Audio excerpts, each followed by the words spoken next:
Welcome to our winter book club. For this book club, we chose The Psychology of Money by Morgan Housel. We really like this book because it talks about our behaviors and biases about money in short stories that are easy to digest.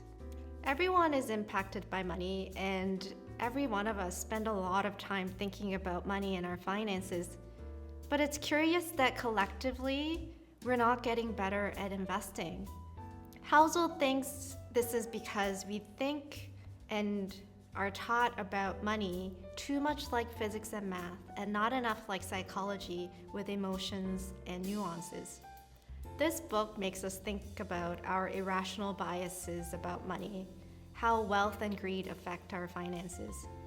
Kimberly, what did you think of the book? I think that's why I really love this book, because investing and managing wealth goes far beyond just numbers.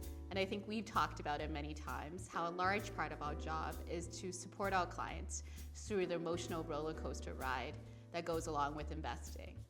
So today we wanted to talk about some of the chapters that really resonated with us. So the chapter that really hit home for me was Never Enough. And it's all about getting the goalpost to stop moving. I think in life, as it is in investing, when is it enough? We always want more things, more success, more money. When we buy our new house, we're super excited and it's a huge achievement. But then we look around us at our circle of friends who have larger houses or maybe even multiple houses.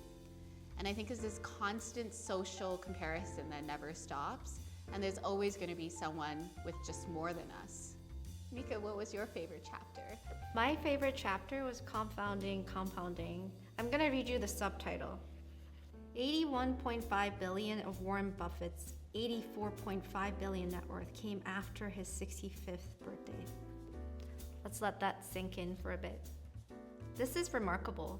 When we talk about Warren Buffett, we only talk about his investment philosophy, his research acumen, and his ability to pick stocks that will do well over the long term. But we never talk about his real success factor, and that is longevity. He's had 80-year time horizon. If Warren Buffett retired like most people in his 60s, he would have retired with a couple $1 billion, and he would be another unknown rich person that we've never heard of. The concept of compounding isn't a hard one. Even the math is simple. Compounding is earning interest on your principal. That interest gets added to your principal and you make more interest, and it goes on. But it takes such a long time, the power of it is not felt. And it's almost counterintuitive because it actually takes so long to play out that in the end you even forget that it played a part. If we think about Warren Buffett's example again, if he had 50-year investment time horizon, we wouldn't know him to be one of the most successful, if not the successful investor in the world. When I tell my clients that they have to measure their investment success over decades, it's not met with enthusiasm, as you can imagine. But investing successfully takes longevity and endurance.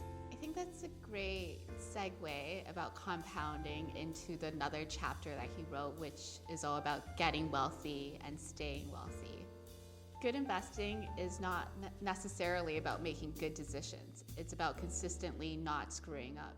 I think it's coincidentally, Housel actually used Jesse Livermore as an example, and we chose that for our first book club. Jesse Livermore was someone who became the richest person in the world as he shorted the market right before the Great Depression. The richest person in the world. And in just 4 years, he lost it all because he took on bigger bets and more risks. So getting wealthy, it's all about taking on risk, having a concentrated position. And staying wealthy is all about survival, staying in the market through the ups and the downs, diversifying and reducing your risk. And like you mentioned, it's all about compounding and a longer time horizon. I agree. And speaking of wealth, The next chapter I wanted to talk about is Wealth is What You Don't See, and I'm going to read you the subtitle on this one as well. Spending money to show people how much money you have is the fastest way to have less money. This just says it all. So my husband showed me this YouTube video of an abandoned mansion. This house is 11 bedrooms and 13 bathrooms. It has the marble floors, the grand staircase, indoor pool. In the closets, there are countless luxury brand items like clothes, handbags, and shoes. There are even luxury vehicles, new luxury vehicles in the garage, abandoned. The story of this house: a successful surgeon built and lived there with his family. One day he was flying his private plane and crashed it and unfortunately passed away. Turns out this house was worth $10 million and he had $8 million in mortgage balance.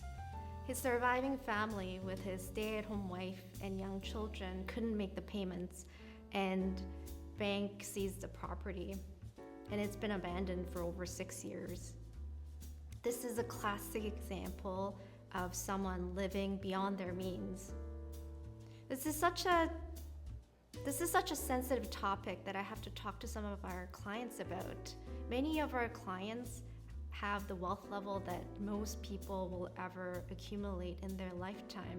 And yet, it's surprising how many times I have to have this conversation where if they spend the way they spend, they will run out of money. Wealth truly is what you don't see and what you don't spend. And building wealth takes restraint. I think talking about building wealth, it's a good pivot to the chapter I want to discuss, about nothing's free. And I thought he had a really great way of explaining market volatility as really just a fee to be paid. And nothing worthwhile in life is free. And the same goes with investing. The more risks you take, the greater wealth that you can build in the market. But you're going to have to experience more volatility to do so. I had a client that made his fortune by selling his business. And now that money was just sitting there being passively invested in the stock market. So to him, investing in the stock market felt like a free ride. However, after a while, he realized it wasn't so free after all. The fee to be paid in business success is long hours and hard work, while the fee to be paid investing is volatility and uncertainty and a long time horizon. The next chapter I want to talk about is you and me. This chapter is about being cautious when taking advice from others because everyone's situation is different and they have different objectives. A few years ago, when cannabis stocks were very popular, quite a few clients came through the door saying that they invested in cannabis and their portfolio grew. A lot of people made a lot of money in cannabis stocks at the time, but they ended up losing most of it in the end. In one particular case, I had this prospect client come in who had invested all his retirement savings into this one cannabis stock. He did it because he got a stock tip from a day trader friend. His portfolio had gone up threefold and there was no convincing him to sell his position or even to reduce it. And you can imagine what happened. He lost most of his retirement savings because this cannabis stock went down dramatically. There's always a convincing friend or a compelling opportunity that you can't forego. But Housel's advice is a good one: to spend time to figure out what game you're playing and stay disciplined. That's a really great point. And I think just to wrap it up, at the end of his book, Housel talked about holding on to more money than he actually needed. And I started laughing out loud when I read that because I do exactly the same. We're investment professionals, we've been advising clients for 15 years and over, so we're supposed to be experts in the field. Yet I hold on to significantly more cash than I may need, and I know it could be better deployed in the market. And yet my background, with my family being new immigrants into the country, we really struggled with money in the beginning. There wasn't a safety net. There was no emergency resources to lean on. So for me, it feels a lot more comfortable holding on to that cash because it really allows me to sleep at night knowing I have that safety net in place. Thanks for sharing that. And for what it's worth, I don't think it's a bad thing to hold more cash than you need. I actually advise clients to do that. When it comes to money, I think we all have a lot of quirks. I certainly have mine. One thing I can't shake is ordering more stuff than I need to qualify for free shipping. And I have to confess to our clients that I don't look at my personal portfolio when markets are down. It's really painful to look at our clients' portfolios going down, let alone my own, and I don't need to add to that. And when I tell my clients this, they're so surprised. You do this for a living. Understanding the volatility of the markets intellectually doesn't mean it's going to change how I feel about it. Although I think it's a great perspective to actually ignore what's going on in the market day to day, because we've kind of spent this time talking about compounding and long time horizon. So it's probably the best thing for you to actually forget about it and don't look at your returns every day. Even when we have all the technical expertise, like you and I, we still have behavior that borders on irrational thinking. So I think it's really important that we give ourselves some grace when we uncover these biases, but still challenge ourselves to think differently.